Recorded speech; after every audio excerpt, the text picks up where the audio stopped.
কারণ সত্যিকার অর্থে যদি কেউ হজ করে, রাসূলুল্লাহ হজকে জিহাদের সাথে তুলনা করেছেন। কারণ কি, প্রচণ্ড কষ্ট হয়। এই যে জার্নি করা আর ঘুমা থাকা, তারপরে এই লক্ষ লক্ষ মানুষের ভিড় ঠেলা, ওমরায় গেলে বুঝবেন না যে হজ কি জিনিস। যারা হজে গেছে তারা বুঝতে পারবে। 40-50 লক্ষ মানুষ একটা স্লোগান দিচ্ছে, লাব্বাইক আল্লাহুম্মা লাব্বাইক লাব্বাইক লা শারীকা লাকা লাব্বাইক ইন্নাল হামদা ওয়ান নি'মাতা লাকা ওয়াল মুলক লা শারীকা লা। এত বড় সম্মেলন এবং এত বড় স্লোগান, এত বড় মিছিল, এত বড় লাইন পৃথিবীর আর কোথাও নেই। সেটা কি? লাব্বাইক আল্লাহ। আমাদের দেশের কিছু মূর্খ আছে, জাহেল, এরা কয় বিশ্ব ইজতেমা নাকি দ্বিতীয় বৃহত্তম হজ। এমন 1 কোটি ইজতেমা হজের 1 বিন্দু পরিমাণ সময়ের মূল্য হবে। কার সাথে কি তুলনা করেন? আপনি কাকে কি বলেন? বউরে আদর করে মা ডাকলে হবে? আপনি ইজতেমাকে ভালোবাসেন, তাবলীগকে ভালোবাসেন, আপনি কাবার সাথে, বাইতুল্লাহর সাথে, হজের সাথে তুলনা করে দিলেন। কত বড় স্পর্ধা আপনার! এরম সম্মেলন পৃথিবীর বহু জায়গায় হয়, হতেই পারে। আপনি কার সাথে কি তুলনা করেন? আপনার এই আচরণ, আপনার এই সাহস আপনাকে জাহান্নামে নিয়ে যাবে। এই যে বিরাট স্লোগান, লাব্বাইক আল্লাহুম্মা লাব্বাইক লাব্বাইক লা শারীকা লাকা লাব্বাইক ইন্নাল হামদা ওয়ান নি'মাতা লাক। এই হজ করার পরে মানুষ প্রচণ্ড কষ্ট, তখন করে কি? কোরবানির টাকাটা ব্যাংকে জমা দিতে হয়। আমি দেইনি।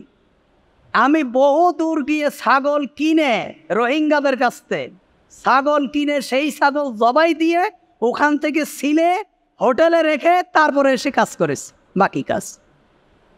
কিন্তু এটা করতে পারে না যাদের ভিতরে ইখলাস নেই, খুলুসিয়াত নেই, তাকওয়া নেই, আকীদা সহিহ না। এমন কোন প্রতারকের সাথে কেউ তার জীবনের সব থেকে বড় গুরু দায়িত্ব পালন করার দায়ভার তার কাঁধে দেবেন না। ভালো ভালো আলেমদের সাথে মক্কা মদিনায় যাবেন হজ সহিহ করার জন্য। তাহলে যারা রাসূলের পদ্ধতি অনুসরণ করা, প্রত্যেকটি হজের বিধানে কার পদ্ধতি? মুহাম্মাদুর রাসূলুল্লাহ সাল্লাল্লাহু আলাইহি ওয়াসাল্লামের পদ্ধতি অনুসরণ করা। আপনারা তো দেখেননি, যারা আমাদের হাজী সাহেব গেছে, মোতোয়াল্লি আরও অনেকেই যেতে পারেন, উমরায় গেলে বুঝবেন না। যারা হজে গিয়েছে তারা বুঝতে পারবে যে এটা কি এক মিলন মেলা। আল্লাহ তাআলা বলেছেন এটা হলো একটা আন্তর্জাতিক সেমিনার। আল্লাহ তাআলা কোরআনে বলেছেন এটা মুসলমানদের মিলন কেন্দ্র, মাসাবাতান লিন্নাস। আল্লাহ তাআলা বলেছেন লক্ষ লক্ষ মানুষ সুবহানাল্লাহ পাগল হয়ে গেছে। হাজার হাজার জোড়া, লক্ষ লক্ষ জুতা কাবা শরীফে কোথায় কিভাবে আছে, মানুষ উন্মাদ হয়ে গেছে। আমাদের দেশ থেকে যারা যায়, বুড়া মানুষ, এরা তো আসলে হজ করতে পারে না। হজকে রাসূলুল্লাহ জিহাদের সাথে তুলনা করেছেন। আপনি বোঝেন জিহাদ কি? বুড়া মানুষ কি জিহাদ করতে পারে? বুড়া মানুষের উপরে জিহাদ আছে। এটাকে শারীরিক ব্যাপক তার শক্তি ক্ষয় হয় সেখানে। এটা যে কোনো ব্যাপার না। এজন্য হজ যদি কারো উপর ফরজ থাকে অবশ্যই হজ করবেন। হজে গিয়ে আরেকটি শর্ত হলো, হজে কোনো ধরনের ঝগড়া ফাসাদ করা যাবে না। আপনি যদি হজে গিয়ে এরকম একটা মাছিও মারতে পারবেন না, একটা মশাও মারতে পারবেন। আপনি একটা মশা মারলে আপনি ওয়াজিব তরক করেছেন, আপনার গায়ে মশা মেরেছে, উড়ায় দিতে হবে, মারতে পারবেন না। আপনি এরকম একটা পশম ইচ্ছাকৃতভাবে আপনি উঠাতে পারবেন না। আপনি হেরেমের একটা গাছও উঠায় ফেলতে পারবেন না। আপনার চরিত্র তো ঠিক নেই। আপনি তো রাস্তায় যাওয়ার সময় লোকের গাছের আমের ডাল ভেঙে ফেলেন, মক্কায় যেয়ে যদি লোকের গাছের এরকম একটা পাতা ছিঁড়ে ফেলেন, তাহলে হবে কি? আপনাকে দম দিয়ে আসতে হবে আসার আগে। হজকে সহিহ করার জন্য ছাগল কিনে দম দিয়ে আসতে হবে, অথবা দুম্বা বকরি কিনে একটা জান দিয়ে আসতে হবে। কোনো ধরনের ঝগড়া ফাসাদ করা যাবে না সেখানে। অনেকে ওখানে গিয়েও মারামারি শুরু করে দেয়। মারামারি করে কার সাথে? এখান থেকে যাওয়ার আগে আমি ইসলামী ফাউন্ডেশন হজ ক্যাম্পে একবার ট্রেনিংয়ে গিয়েছিলাম, অনেক আগে। এই হজের ব্যাপারে। তো এই ধর্ম মন্ত্রণালয় থেকে লোক এসে ট্রেনিং দিচ্ছে। ট্রেনিং সময় বলছে, শোনেন, আপনারা যারা হজের ব্যবসা করেন এরা হলো নিকৃষ্ট। প্রথম বাক্যই হলো এটা। কেন? বলছে, আমরা যদি সরকারিভাবে একটা মালের দাম নির্ধারণ করে দেই যে এটা 10 টাকা বিক্রি করতে হবে, সমস্ত বাজারের ব্যবসায়ীরা সিন্ডিকেট করে এটা 15 টাকা বিক্রি করে, নেই। আর নয় মাল গোডাউনে নেই। দেখেন না আমাদের এখানে চিনি সিন্ডিকেট হয়, সকালবেলা পেঁয়াজ কিনি 50 টাকা, পরের দিন 200 টাকা। কিন্তু আপনারাই একমাত্র ব্যক্তি, সরকার নির্ধারণ করে দেয় একটা হাজি সর্বনিম্ন 3 লক্ষ টাকায় হজে যেতে পারবে। আপনারা গ্রামে গিয়ে মানুষের মাথায় তেল মারেন, তোমারে 2,80,000 টাকায় নিয়ে যাব, তোমারে 2.5 লাখ টাকায় নিয়ে যাব।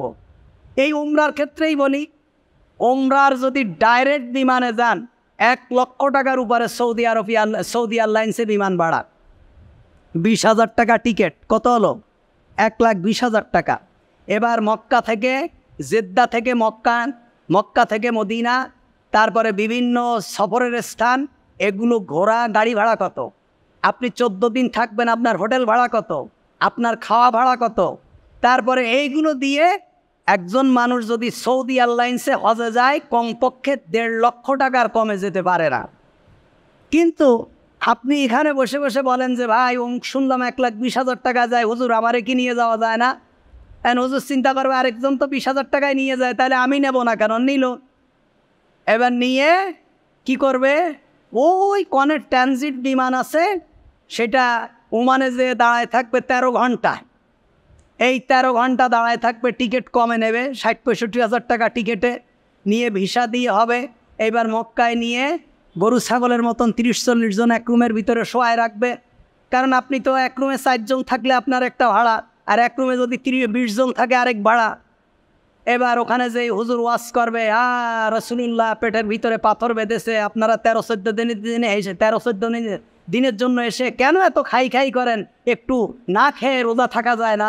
ভাই এখানে এসে একটু আল্লাহ বিল্লাহ জিকির করবেন, এত খাই করে কেন? হুজুর নসিহাত করে কেন? তুমি তো টাকা কম দিস, হুজুরের নসিহাত ছাড়া তার কোনো উপায় নেই। এবার ওখানে যেয়ে হুজুরের সাথে মারামারি বাঁধায় দেয়। এই ঝগড়া করা যাবে না। কেন মারামারি করো? তুমি তো এখান থেকে টাকা কম দিস, হুজুর কি বাড়ির বাপের ভিটা বেছে তোমার ওখানে খাওয়াবে নাকি? বোঝেননি? এই জন্য আমাদের সব কিছু চিন্তা করে জীবনে একবারের জন্য হলেও বাইতুল্লাহ যাওয়া। যদি কারো উপরে হজ ফরজ না হয়, যে আমার সামর্থ্য নেই, তাহলে অন্তত 1,40,50,000 টাকার একটা ব্যবস্থা করে হলেও এই চিন্তা করা যে আল্লাহ আমার উপর তো হজ ফরজ না, আমি 7 লাখ 8 লাখ টাকা খরচ করে হজে যেতে পারবো না, আমার এই সামর্থ্যে আমি অন্তত একবার জিয়ারত করে হলেও বাইতুল্লাহটা দেখে আসবো। আল্লাহ তাআলা আমাদেরকে তৌফিক দান করুক।